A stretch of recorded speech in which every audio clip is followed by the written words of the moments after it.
We all want to be well. We want to have our health. Some of us want to lose weight, but we don't want the stress that comes along with it. So listen in for some stress-free wellness tips. Are you struggling to keep your head above water and brushing aside how you physically feel? You know you need to do something to feel better, but what? Nothing's working and you're about to give up. I hear ya. I'm Jolene, a nutritional therapy practitioner, a wife, and a furry guardian. Like you, I let my work and everything else get in the way of health, often chasing skinny instead of health until I learned how the body worked.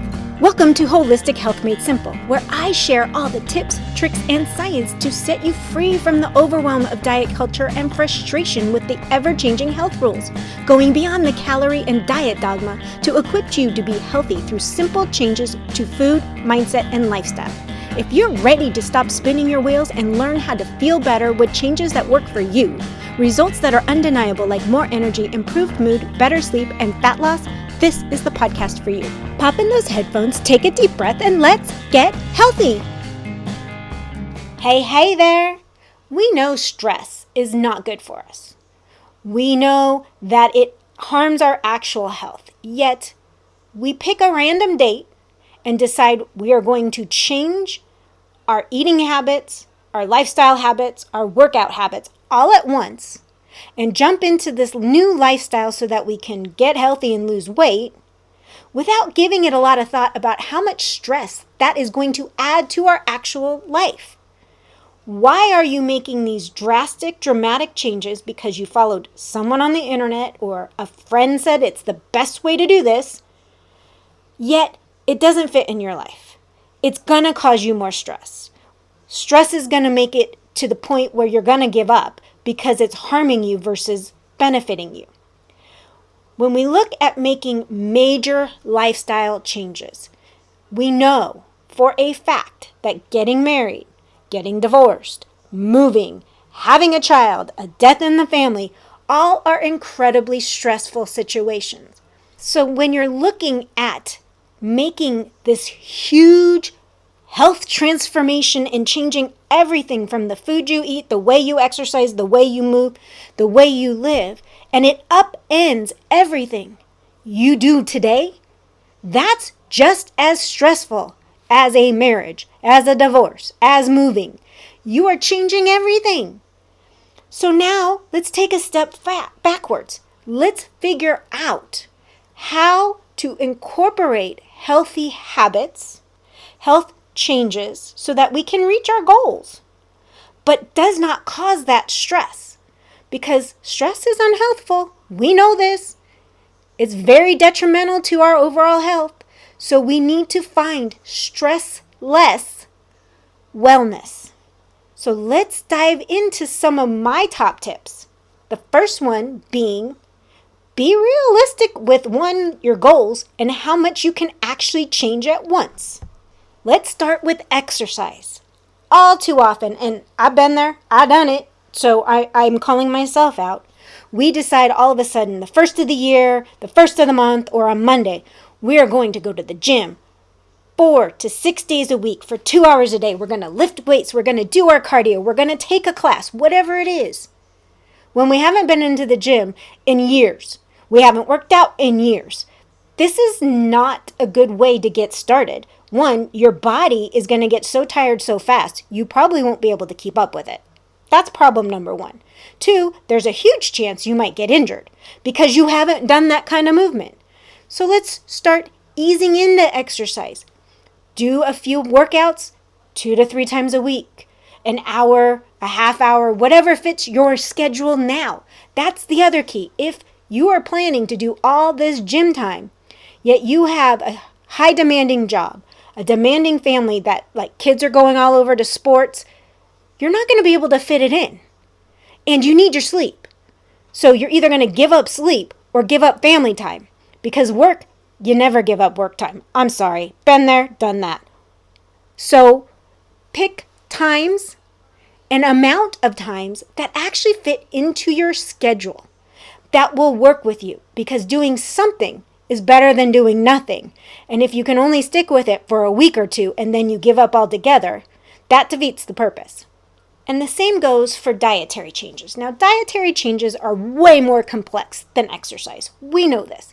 You are an individual. You cannot pick a random diet off the internet and expect it to magically change your health. Now, I picked a random diet off of a cookbook.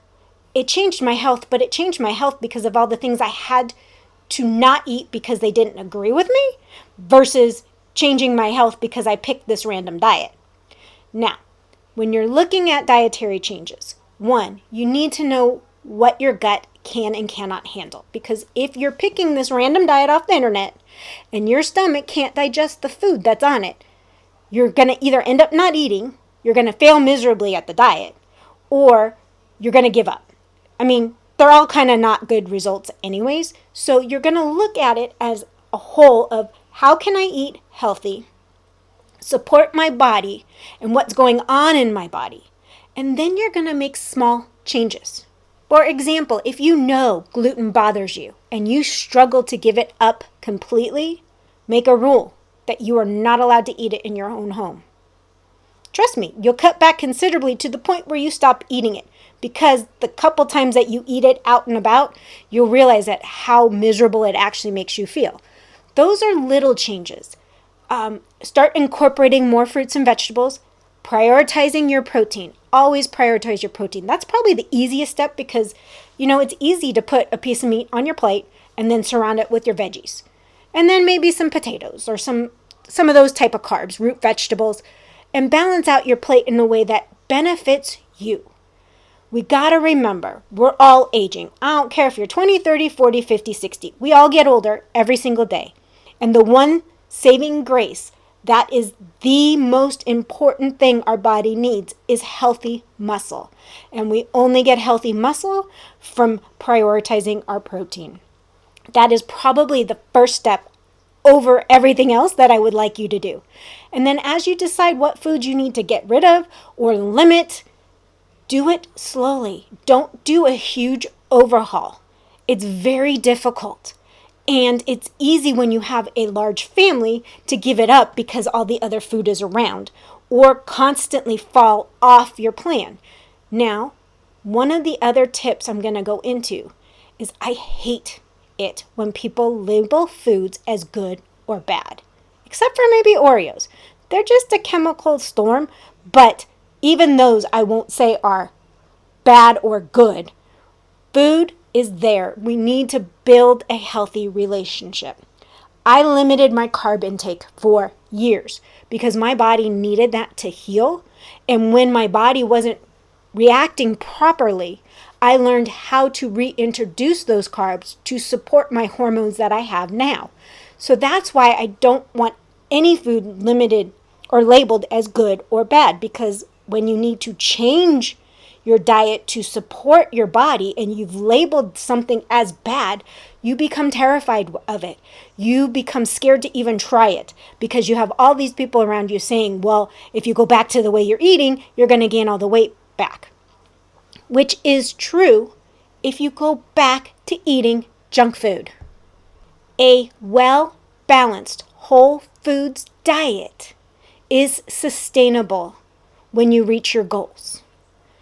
You might still need to rid yourself of foods that are binge eating triggers, emotional eating triggers, or if you're a diabetic, until you get that blood sugar regulation under control, you're gonna need to control your carbs.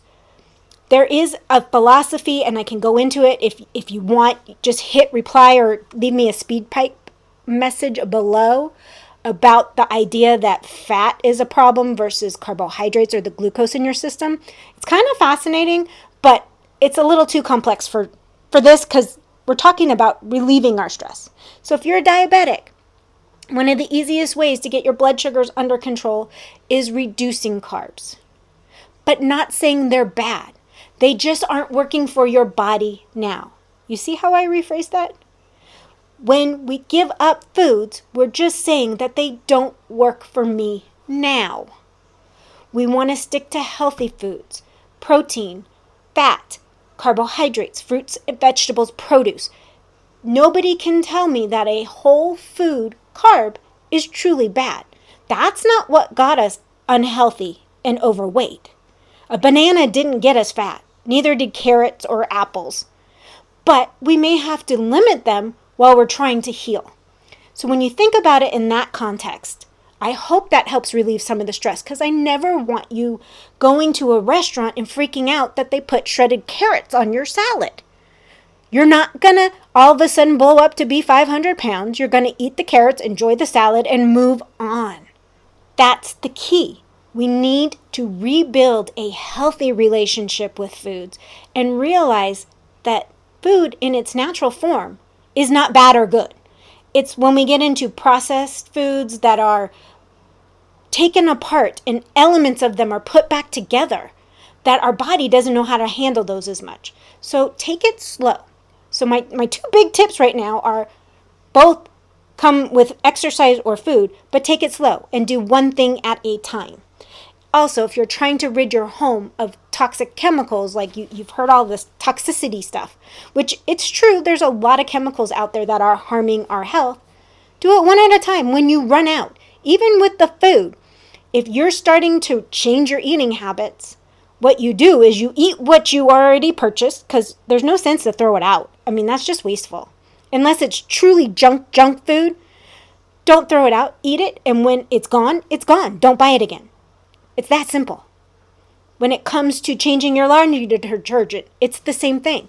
When it's gone, it's gone. Buy the new one. Don't replace it with the one you're trying to get rid of. When you get to exercise, take it slow. When you go to change your food, take it slow. That's how you are successful, and that's how you don't have the stress.